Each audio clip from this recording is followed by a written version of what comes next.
This week, we'll study the culture of the Trobriand Islands, a tribal society that, like the Chuktrasi for bands, stands as one of the most important ethnographic examples in the anthropological literature.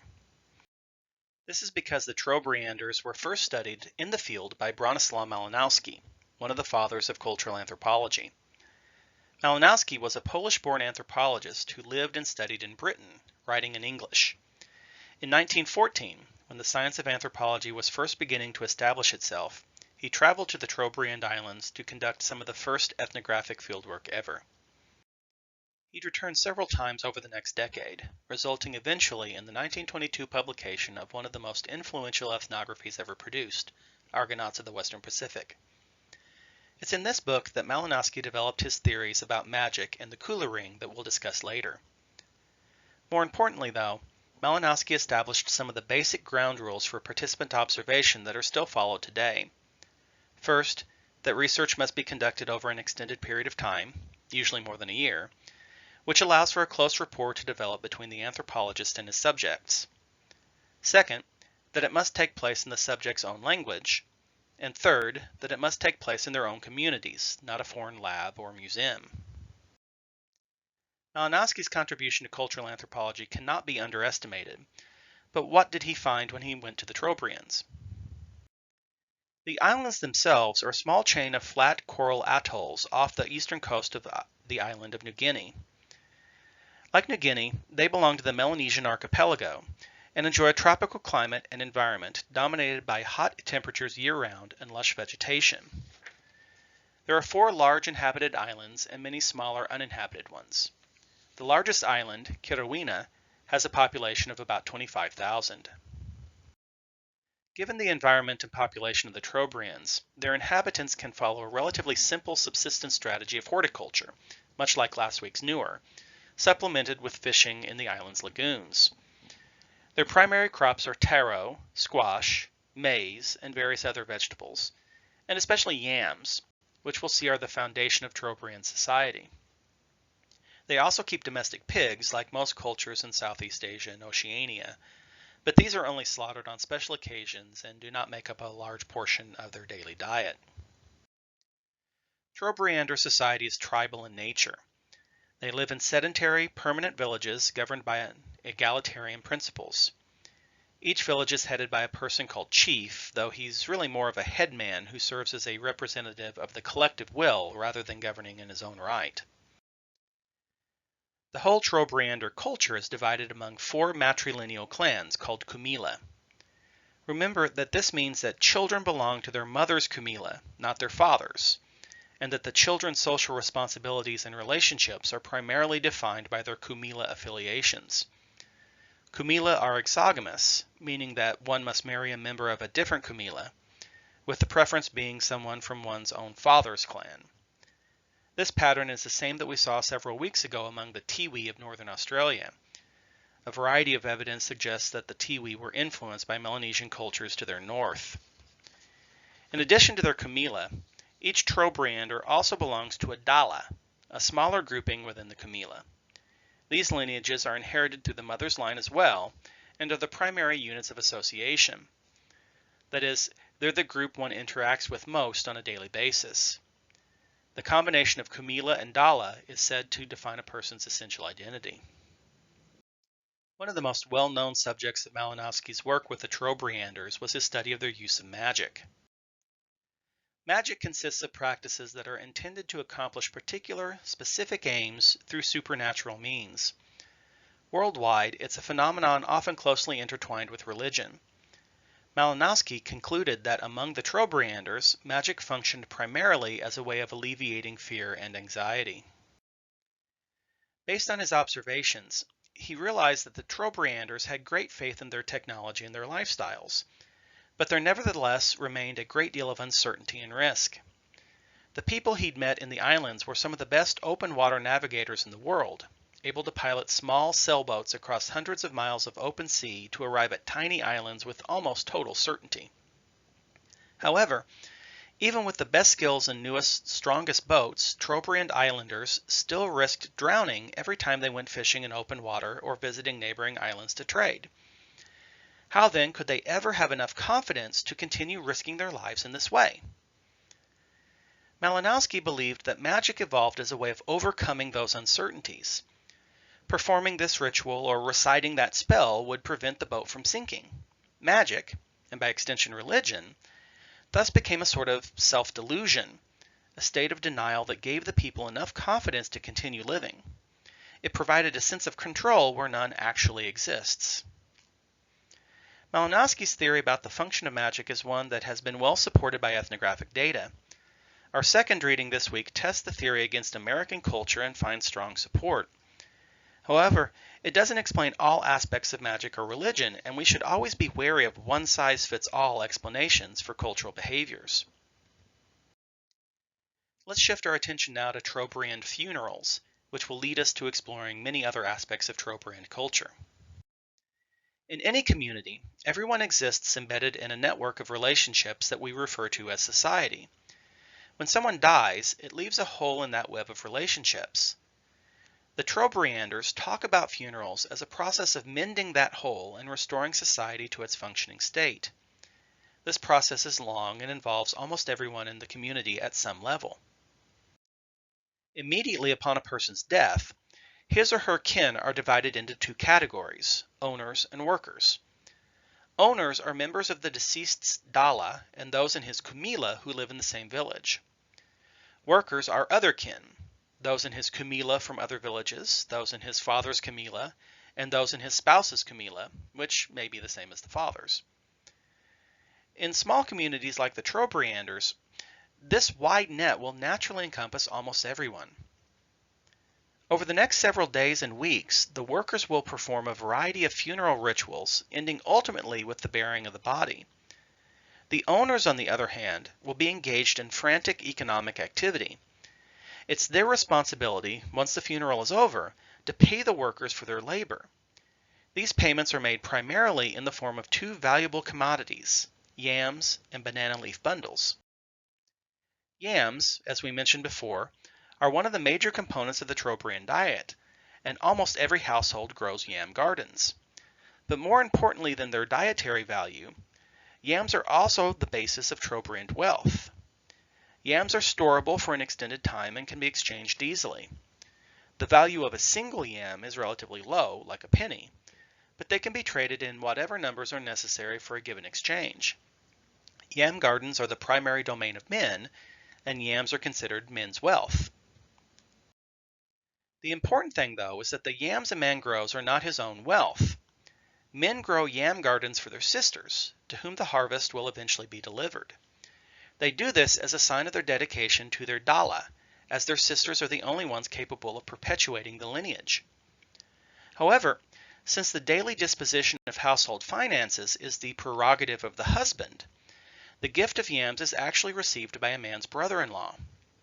It's the brother-in-law who will choose how to use the wealth, whether to store it against future need, trade it for other necessary goods, or simply to eat it. Men with close relationships with their brothers-in-law, or those who wish to build such relationships, will build their brothers-in-law elaborate yam houses to store the harvest. These serve as publicly visible declarations of respect. So when a man dies, it's his household's yam stores that are distributed in payment to the workers. If his stores aren't sufficient to cover the customary payments, then other owners are obligated to contribute to make the shortfall. Meanwhile, other payments are being made in the form of banana leaf bundles, called women's money or women's wealth. These are a special kind of decorative bundle of banana leaves that can only be made by women. They represent a significant investment of time and effort, but have little practical use beyond their exchange value. They can be exchanged in a variety of settings for sometimes quite mundane purposes, much like money.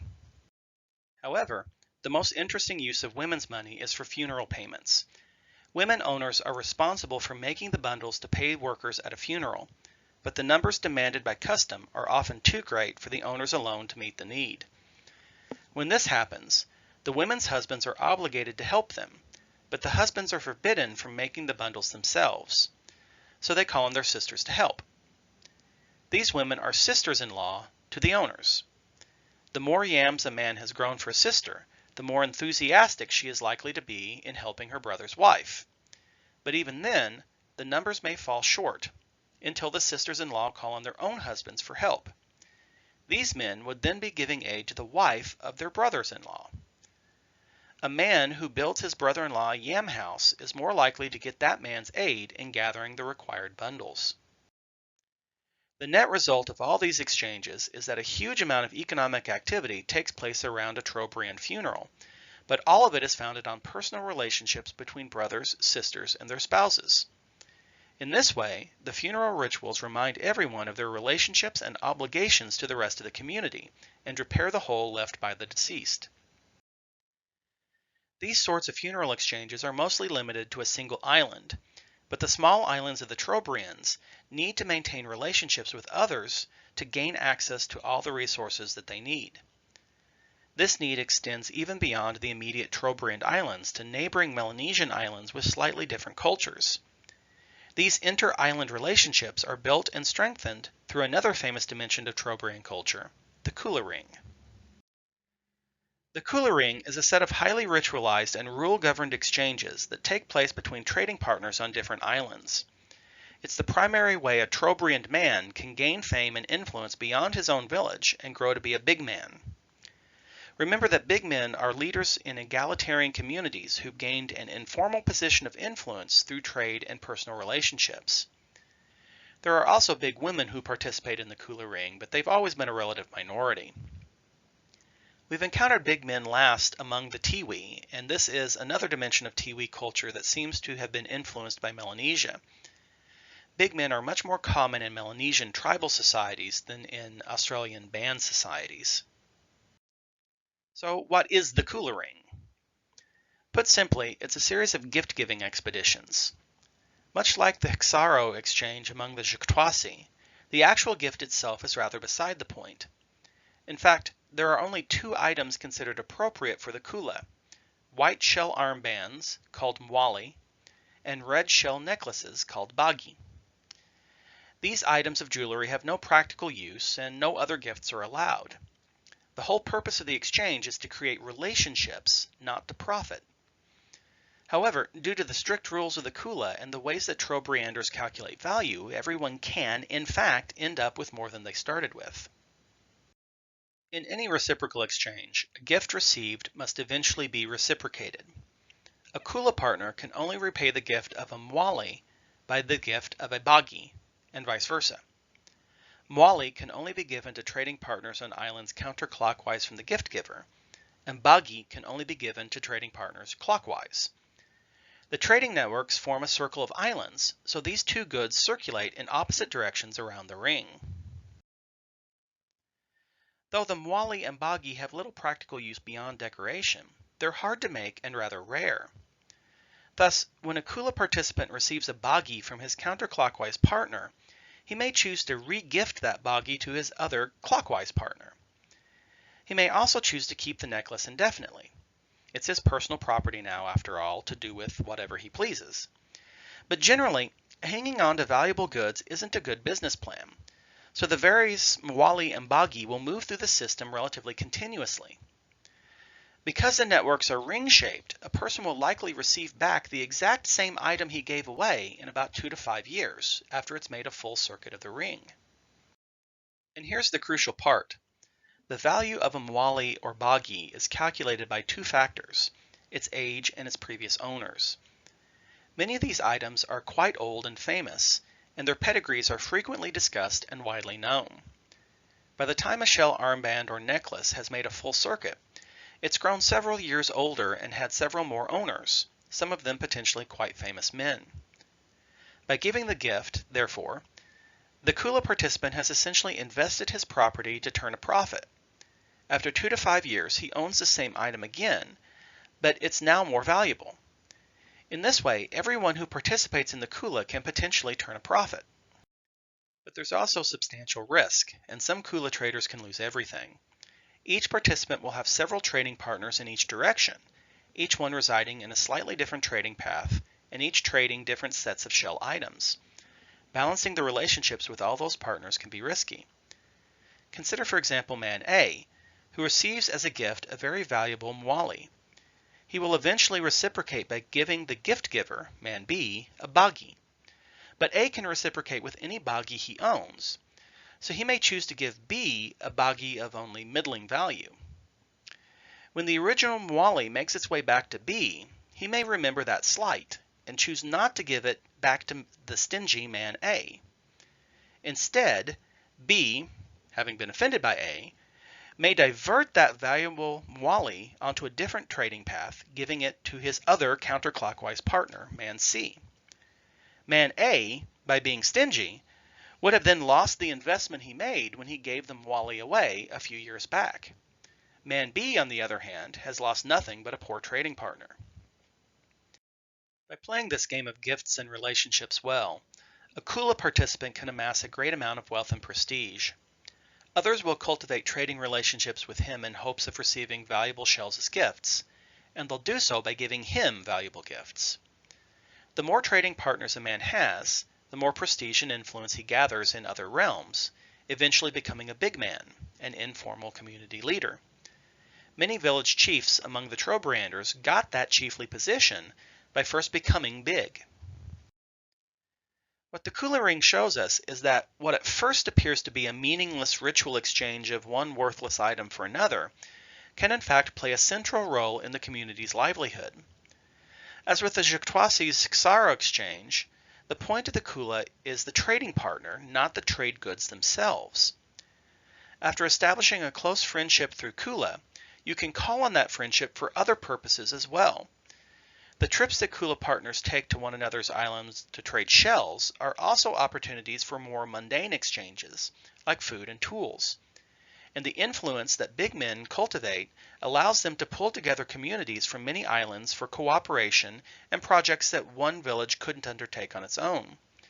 Without the Kula Ring, creating and enforcing these relationships, Trobriand culture would be much less stable and predictable.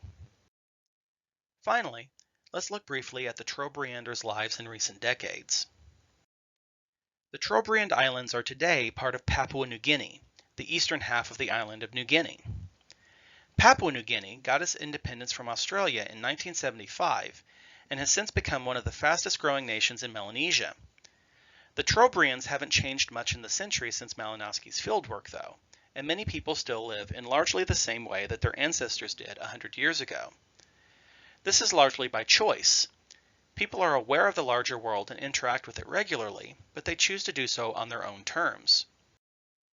They've done this by developing their tropical islands as tourist destinations, leveraging both the climate and their local culture as attractions to draw in outside money and resources, but keeping control of the economy local to the islands themselves. There are no multinational corporations running massive resorts. When complaints about the tourists grew in the 1980s, there was even a retreat from the industry and a return to more traditional economies. This has reversed in recent decades, however, and tourism is again a major source of income for the Trobrianders. They're more than happy to engage with the larger world around them, but it's on their own terms and in ways that support their traditional culture. Because of this, Trobriander culture has retained many of its traditional practices into the current century, while many similar cultures elsewhere in Melanesia have fared worse. They're therefore an excellent example of how small, non-Western groups can maintain their distinct identities while remaining part of the modern world. To wrap this up, the culture of the Trobriand Islands shows us how tribal societies integrate their social and economic relationships. Both with funeral and Kula exchanges, the more important dimension of the exchange is not the actual goods changing hands, but rather the relationships that the exchange forms. It's people, much more than things, that determines one's quality of life in a tribal society.